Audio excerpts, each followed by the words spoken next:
మహాపురుషుల దర్శనం కావాలని నీవు కోరడం మంచిదే, కాని నీ ఆత్మదర్శనం కోసం ప్రయత్నిస్తే ఇంకా మంచిది. మూల స్థితిని ఒక్కసారిగా పొందాలనే కోరిక నీకు లేదని అన్నావు. కారణం, అది ఎక్కువ కాలం నిలవదనే నీ ఆలోచన మంచిదే. దీనిని నాకు వదిలివేయటం మరింత ఉత్తమం.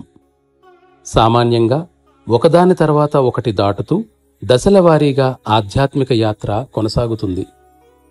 నేను నీ సామర్థ్యాన్ని దృష్టిలోకి తీసుకోకుండా నిర్లక్ష్యం చేస్తే సరైన శిక్షణను ఏ విధంగా ఇవ్వగలను? దయచేసి అధైర్యపడవద్దు. గృహాన్ని, సంసారాన్ని వదిలివేయాల్సిన ప్రశ్నే లేదు. ప్రాణానికి ఎటువంటి ప్రమాదమూ లేదు. నిన్ను నీవు అర్పించుకున్నావని అంటున్నావు, కాని దాన్ని సంపూర్ణంగా అర్పించుకున్నావో లేదోనని మళ్లీ సందేహాన్ని వ్యక్తం చేస్తున్నావు. అది సందిగ్ధంగా ఉంది. నీవు సమర్పించుకున్నప్పుడు సంశయమన్న ప్రశ్న ఏ విధంగానూ తలెత్తదు.